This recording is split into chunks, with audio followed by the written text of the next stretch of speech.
Romanos, capítulo 5, a partir do verso 12.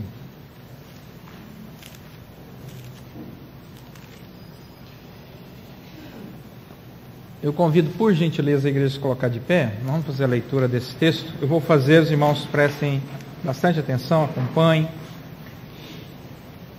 Portanto, assim como por um só homem entrou o pecado no mundo e pelo pecado a morte, assim também a morte passou a todos os homens, porque todos pecaram. Porque até o regime da lei havia pecado no mundo, mas o pecado não é levado em conta quando não há lei. Entretanto, reinou a morte desde Adão até Moisés, mesmo sobre aqueles que não pecaram, à semelhança da transgressão de Adão, o qual prefigurava aquele que haveria de vir. Todavia, não é assim o dom gratuito como a ofensa, porque se pela ofensa de um só morreram muitos, muito mais a graça de Deus e o dom pela graça de um só homem, Jesus Cristo, foram abundantes sobre muitos. O dom, entretanto, não é como no caso em que somente um pecou, porque o julgamento derivou de uma só ofensa para a condenação, mas a graça transcorre de muitas ofensas para a justificação.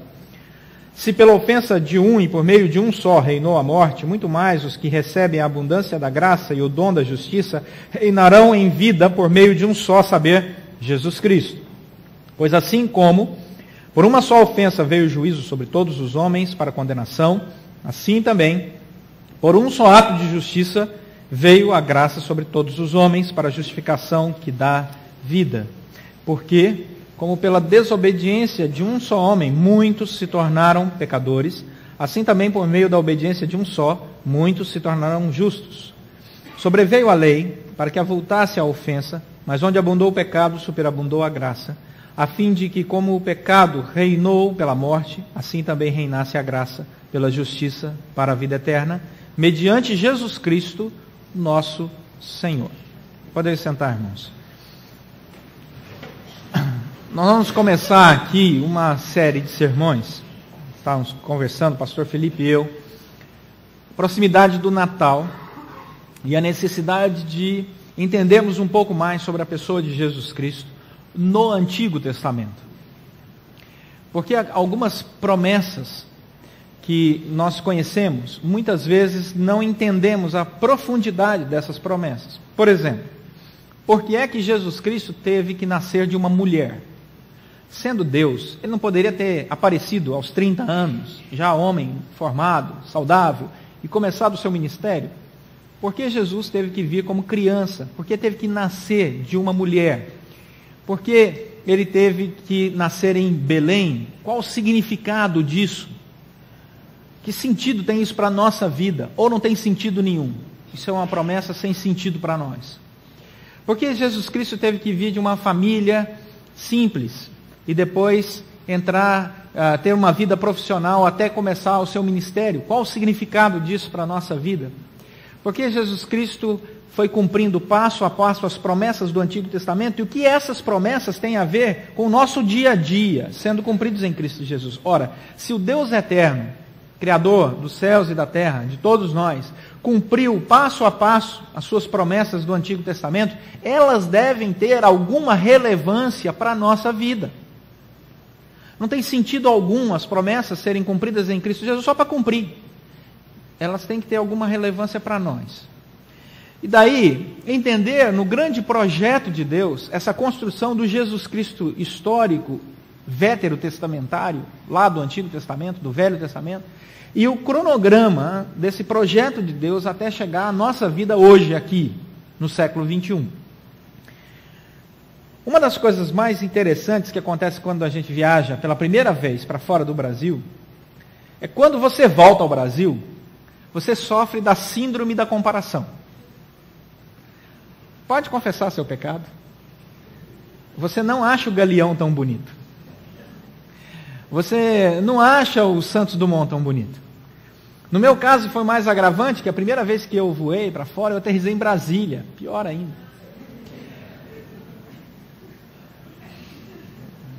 Achei. Estava procurando o pessoal de Brasília. Né? Então, você volta com a sensação de que, por que as ruas daqui não são como as de lá? Por que o restaurante aqui não é como o de lá? Né? Por que que a coisa aqui não funciona como lá? Depende, obviamente, do país que você viaja, né? Estou falando de você voltar do primeiro mundo, né? Porque se você for para outro país por aí, esses mais ao sul do continente sul-americano, então, aí você volta super feliz, né? Mas, não citei nome de ninguém, vocês viram, né? Então, quando nós voltamos, nós temos essa relação de comparação. Comparação está dentro do nosso coração. Foi por causa dessa sensação, dessa necessidade, desse desejo de comparação, que o homem ambicioso que era, caiu em pecado. Qual foi a proposta de Satanás? Sereis como Deus, conhecedores do bem e do mal. Opa, comparação. Você como ele? Então, quero. E é interessante porque às vezes você adquire coisas que você desejava e com o passar do tempo você já se vê comparando. Você compra, por exemplo, aquela roupa que você queria, e daí você já começa a dizer, mas eu fui numa festa e vi uma roupa melhor que aquela. Eu compro o apartamento que queria, mas o do vizinho daqui a um pouco está melhor do que... E aí você começa. Nós temos esse é um problema nosso. No caso dos homens, por exemplo, os homens, quando compram um carro, sofrem dessa crise constante. Porque o homem, quando compra carro, ele fica satisfeito na primeira semana. Na segunda, ele já começa a comparar. Mas aquele ali é melhor. Aquele na terceira é assim. É um problema que nós temos, né? Bom, nós assim, entre aspas, né? Os homens têm. Os pastores, não. Né? Uma vez me falaram que pastor é um ser diferente. Eu falei, por quê? Não, porque o menino quando sai na janela e o pastor está vindo visitar, a mãe pergunta, quem vem lá? Ele diz assim, vem um homem, uma mulher e o pastor. Quer dizer, é uma classe separada. Então, nós vivemos essa síndrome das comparações. É interessante porque a Bíblia, ela vai nos dizer que Deus tem um projeto para nós que é incomparavelmente melhor.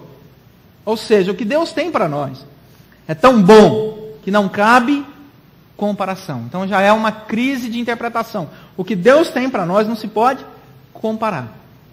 Esse texto aqui, eu só vou pontuar o texto, estou avisando para você, fique tranquilo, porque esse texto é tão rico que só a palavra, está aberto aí na sua Bíblia? Romanos capítulo 5, verso 12. Se fechou, abre de novo. Página 165 do Novo Testamento. Deixa aberto. Só essa palavra aí do começo do versículo 12, qual é a palavra? Portanto. Só a primeira palavra, portanto, deu ao Dr. Martin Lloyd Jones um sermão de mais de 1 hora. É um capítulo inteiro do seu comentário do livro de Romanos. Por sinal, são vários livros. O capítulo 5 é um livro só. E dentro do livro só do capítulo 5, né, a palavra portanto ocupa um capítulo inteiro. De tão importante que essa palavra é. Então imagine o capítulo todo, e em especial aqui o coração dele, o versículo 12 até o versículo 21. Então nós aqui, eu só quero pontuar, porque nós temos uma caminhada de alguns domingos pela frente, mas eu queria que você já entendesse que o que Deus tem para você é incomparavelmente melhor. E nós vamos ver nesse texto que, de maneira muito sábia, o apóstolo Paulo cria o princípio da comparação para mostrar que o que Deus tem para nós é maior do que qualquer comparação. Primeira coisa que nós percebemos aqui, então, na história de Jesus Cristo, nós fomos construir Cristo Jesus no Antigo Testamento, é que a primeira vez que Jesus Cristo é citado no Antigo Testamento, numa perspectiva messiânica, ou seja, como o Messias que viria morrer por nós na cruz, está em Gênesis 3,15. Vamos lá. Gênesis 3,15. É a primeira vez que ele é citado na perspectiva messiânica. Por que perspectiva messiânica? Porque como Deus Criador, ele é citado em Gênesis 1:1. No princípio criou Deus os céus e a terra, Cristo está ali. Então, Gênesis 1:1. Mas na perspectiva messiânica, como redentor, como aquele que vem nos salvar, a primeira vez que Jesus aparece é em Gênesis 3,15. O texto diz assim, porém, inimizade, Deus está falando com Satanás, entre ti, que é Satanás, e a mulher, entre a tua descendência, os filhos do diabo, daqui a alguns sermões nós vamos entender isso, e o seu descendente, o descendente da mulher, que é, no caso, Cristo Jesus. Como é que eu sei que o descendente é Cristo Jesus? Por causa do resto do versículo. Este, ou seja, o descendente da mulher, o Messias, vai ferir a sua cabeça, a cabeça de Satanás. Então, o Messias, descendente da mulher, vai ferir a cabeça de Satanás, mesmo Satanás tendo ferido o seu calcanhar. Os irmãos entenderam? Essa é a primeira citação messiânica sobre Jesus Cristo na Bíblia, em Gênesis 3:15. Gálatas, vai lá agora para o Novo Testamento, capítulo 4, versículo 4.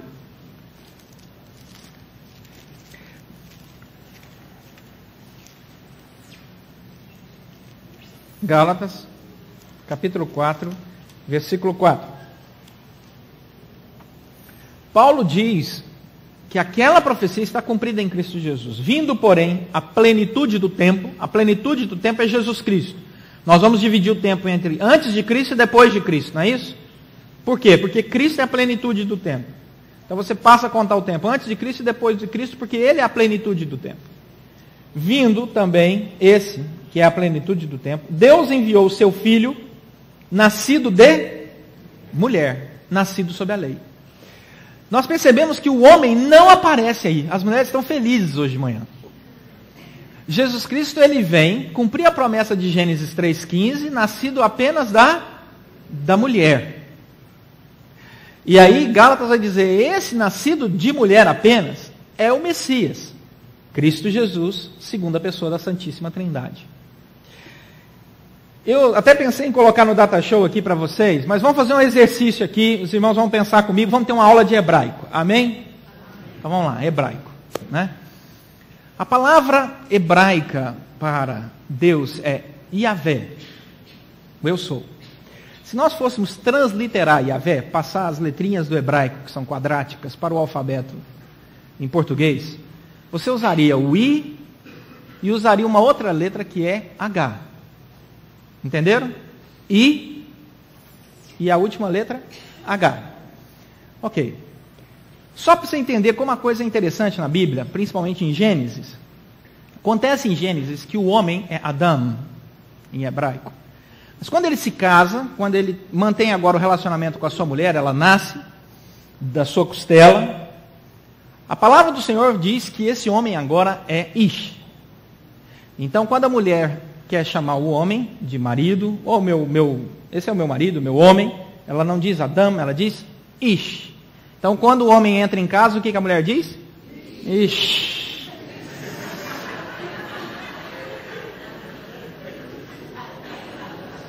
Entendeu, né?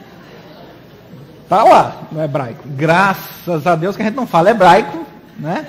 Mas, a partir de hoje, as mulheres já podem dizer hebraico em casa, quando o homem chegava, Ish. E ele falar assim, que foi, mulher? Fala, nada, não, eu aprendi hebraico. Ish é homem hebraico. E a mulher é Isha. Isha.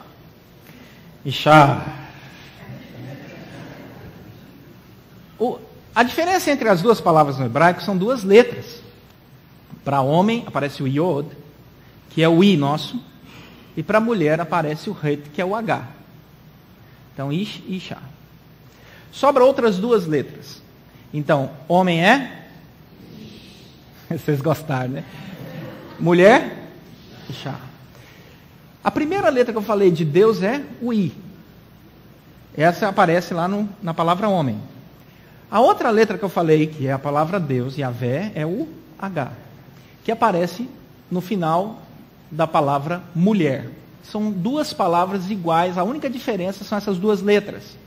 Só que existem outras duas letras para compor o nome homem, mulher e mulher, que é um Aleph e um Shin.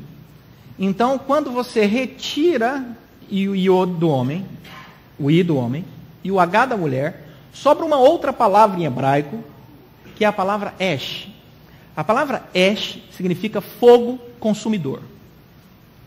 Em outras palavras, se você retirar Deus do homem e da mulher, o que sobra? Fogo consumidor ou fogo devorador.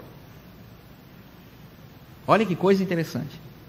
Se você retirar essas letrinhas, o que vai sobrar, se você retirar, em outras palavras, a presença de Deus do relacionamento entre homem e mulher, o que sobra é fogo que devora, que acaba, que destrói.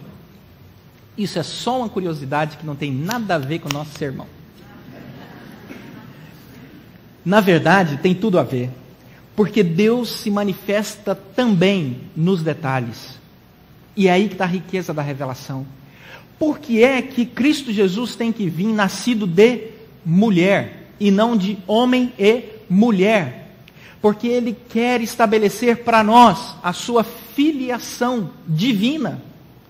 Ele vai ser o filho do Pai Celestial, Ele é o gerado pelo Pai Celestial, e ao mesmo tempo tem natureza divina e natureza humana, porque o Pai Celestial usa como instrumento uma mulher, ser humano, para que nós possamos ter um Deus que é uma pessoa com duas naturezas.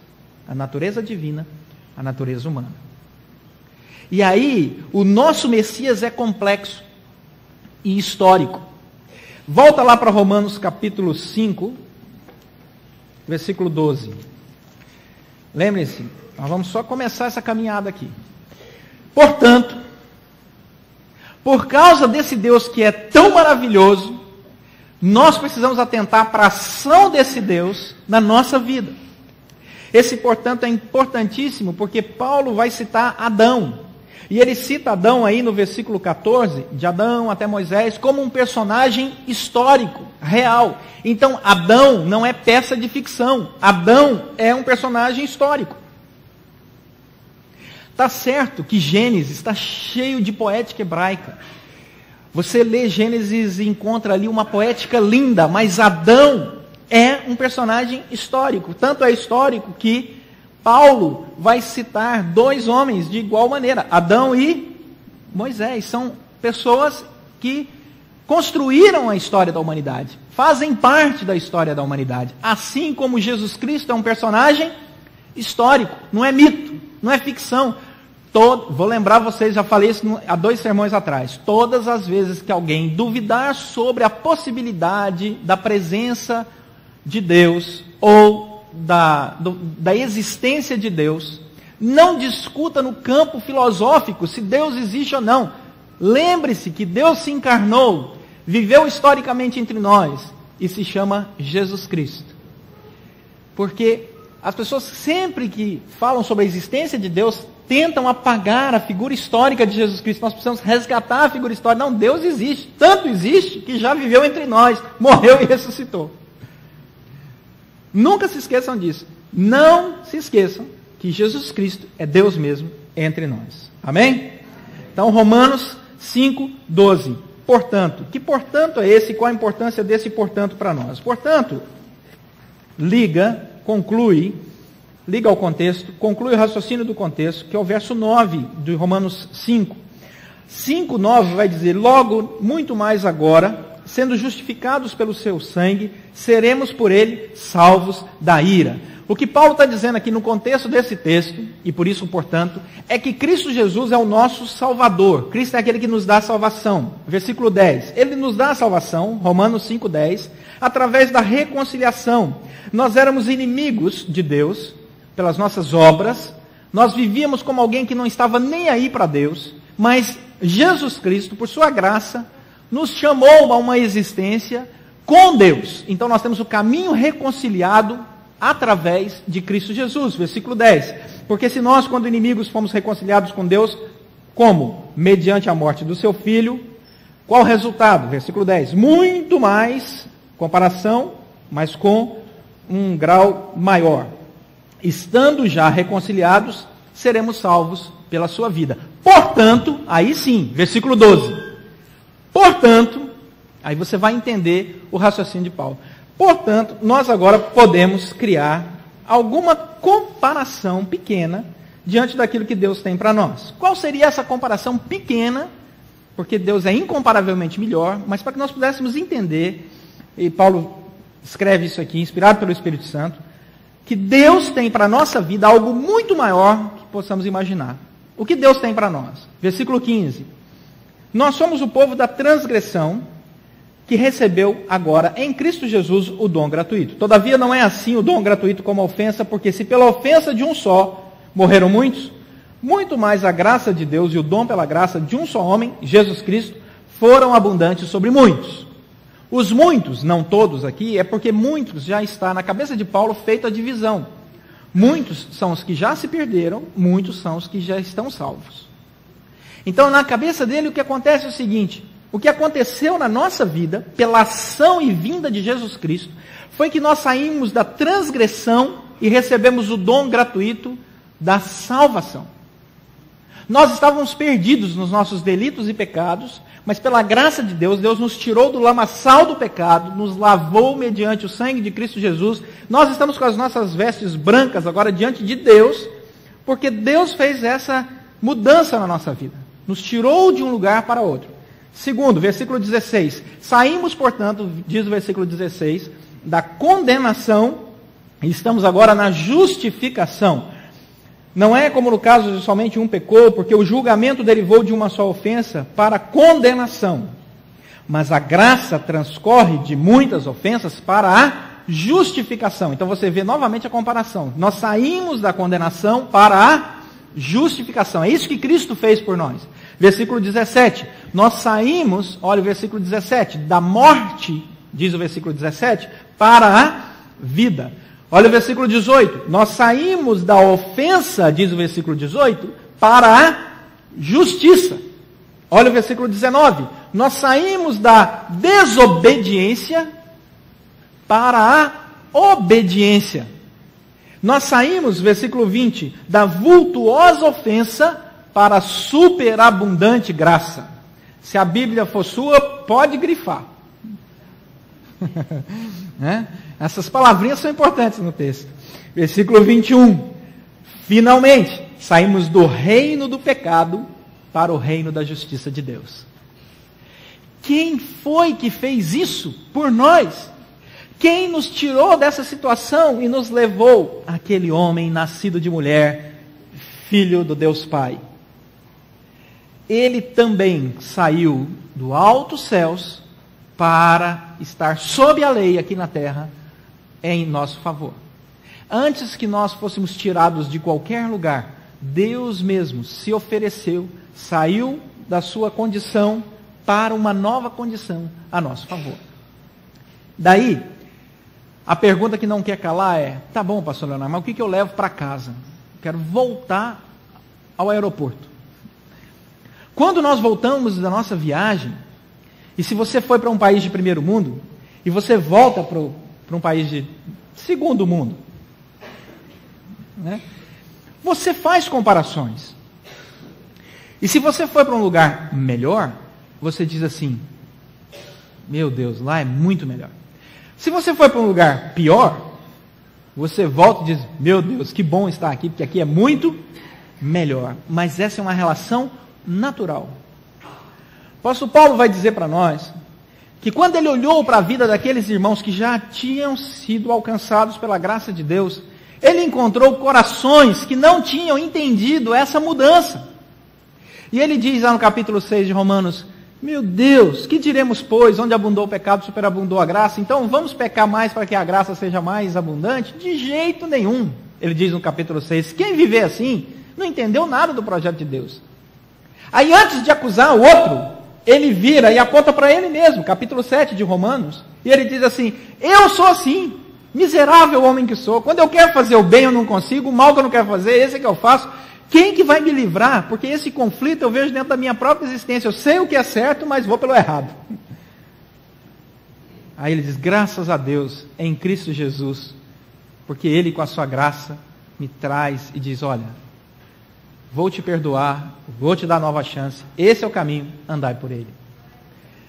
Então o que Deus diz para nós é o seguinte, numa comparação simples: a nossa vida longe de Deus é uma vida, aí você pega cada ponto desses que eu falei, de transgressão, de condenação, de morte, de ofensa, de desobediência a Deus, e o que reina na nossa vida é o pecado.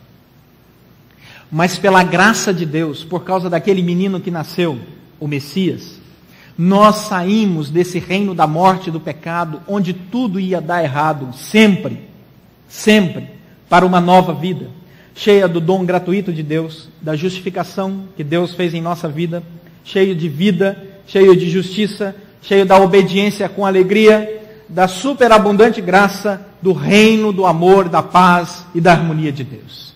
Porque aquele menino nasceu, nós saímos do reino do pecado para o reino da vida. De uma vida que desobedecia a Deus e achava que poderia viver assim e tudo dava errado, para uma vida que obedece a Deus e experimenta as bênçãos de Deus e tudo vai dando bem, porque todas as coisas cooperam para o bem daqueles que amam a Deus. Aqueles que Ele chamou, diz a palavra, segundo o seu propósito, projeto e plano. Qual é o projeto de Deus para a minha vida? É que eu entenda que aquela vida sem Cristo não serve para mim. Que é uma vida onde reina a morte, o pecado, a destruição e a desobediência. E o que Deus tem para mim está acima de qualquer comparação, porque é o que há de melhor, é o que há de mais puro, é o que há de mais sublime. Por quê? Pela minha obra? Não. Porque eu sou mais bonito que o outro? Não. Pela graça. Porque o menino nos nasceu lá atrás e morreu por nós e ressuscitou. E o seu nome é Jesus Cristo. Amém? Vamos orar.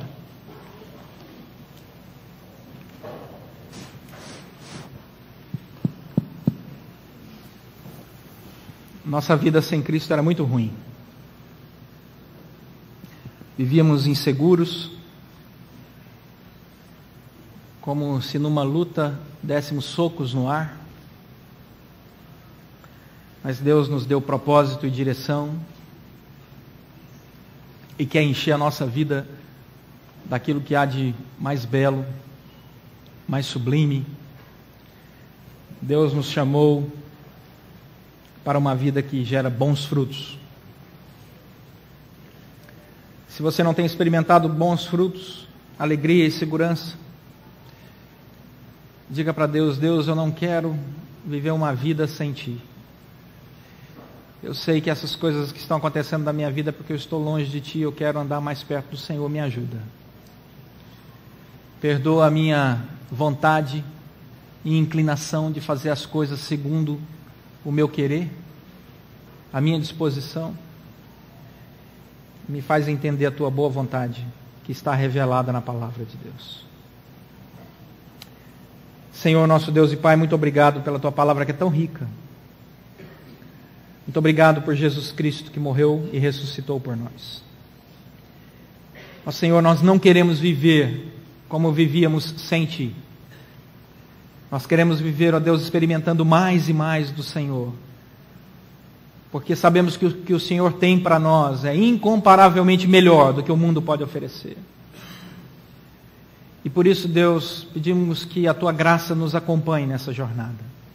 Que o Senhor nos dê um coração cheio da Tua gratidão, para a honra e glória do Teu próprio nome.